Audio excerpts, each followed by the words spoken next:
Among his important relations were his children. Some of you are aware that he lost 2 boys to divorce in the late 1950s. Eugene René and John Gregory were the light of his heart.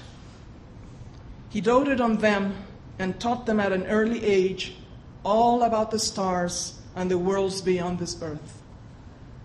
Gene never got over their loss. In Peru, his second wife, Dolly, gave him a son, Jamil. This child was the song on Gene's soul.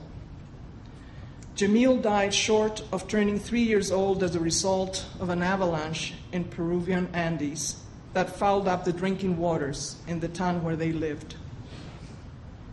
Although not of his flesh, Gene also lost another child due to divorce, Juan. He was Dolly's child from a previous marriage.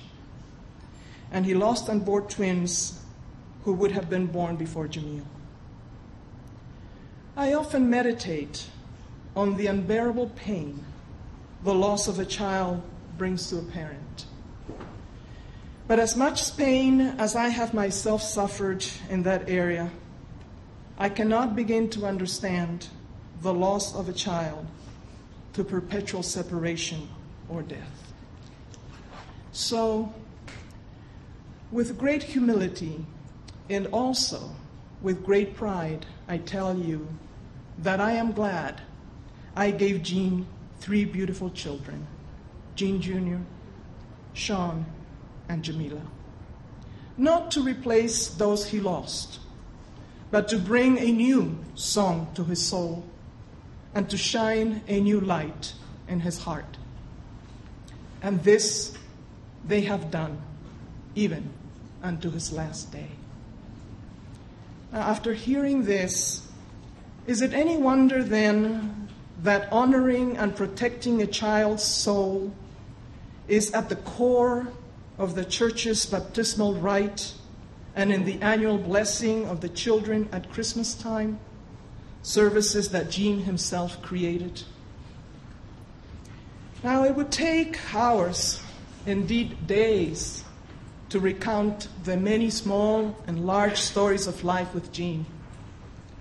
I don't recall a time when the rectory did not pulse with activity of one kind or another.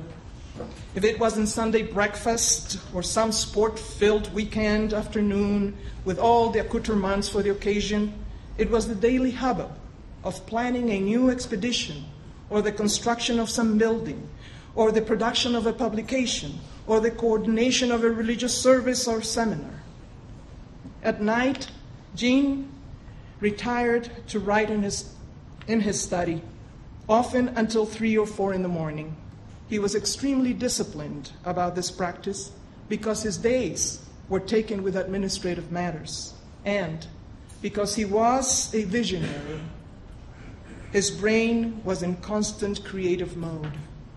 Whether he was bringing forth the foundation for church music or the architectural concept of buildings or church layouts or the design of vestments and countless pamphlets, brochures, and books, or the production of photographs and documentary films, Gene was seldom inactive. Yet, he found time to spend with his children. He enrolled them, Jamila was then only 2 years old, in roller skating and ice skating lessons. I lasted only 1 day. Activities in which he participated with them 2 or 3 times a week. And when he couldn't make it, he would later appear to take them to have cake or ice cream. He also led the family on treks across Nevada's desert lands, up and down the Tahoe Sierra to Squaw Valley or Emerald Bay, and on jungle expeditions in Peru when the children were old enough. As a matter of fact, Jamila turned 11 on such a venture. And sometimes, on the spur of the moment, he would decide we should all hop in a car, driven, of course, by one of his assistants, for he had long given up driving. He was too distracted for that. And we would all go to Fisherman's Wharf in San Francisco and back again in the same day. Gene understood that entertainment was important. He loved sports. he used to tell us a story of the outfit his Uncle Leonard sent him from Japan. He put them on, he tied the shorts oversized for his slender frame as best he could, and flopping down the racetrack in the oversized sneakers, he managed to win that race. Gene started the practice of playing softball in the spring and summer after Saturday services to keep the church families together. And he was himself an enthusiastic participant, cowboy boots and all. He wouldn't take them off. And he would throw, as many recall, that dipsy-doodle pitch that when the kids grew old enough, they could never miss, by the way.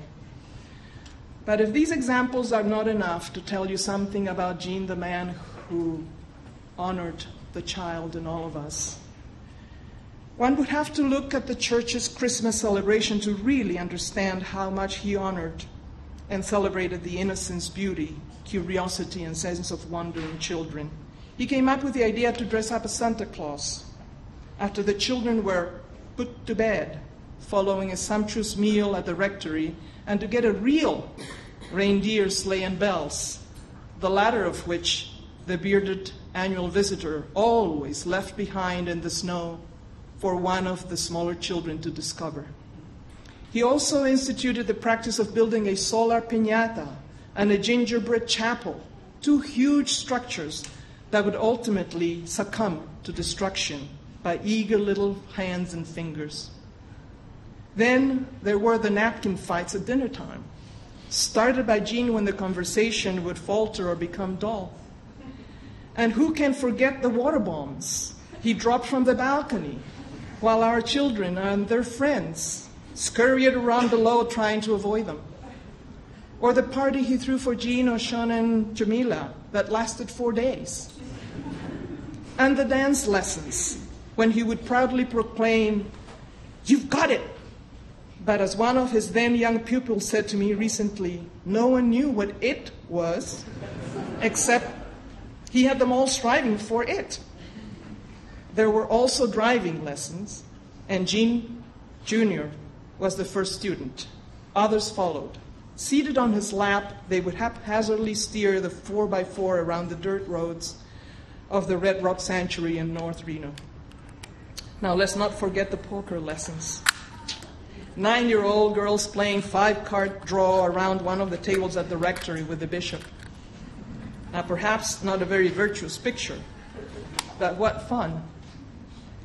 And I remember how he would break into a tap dance in the living room at the rectory, out of the blue. Or make the children laugh by pretending that he would, right now, fly off into the sun by flapping his arms. Or if he was walking along with us down the street, he would suddenly take off and do his gimpy walk. I wish I could show you. Maybe later.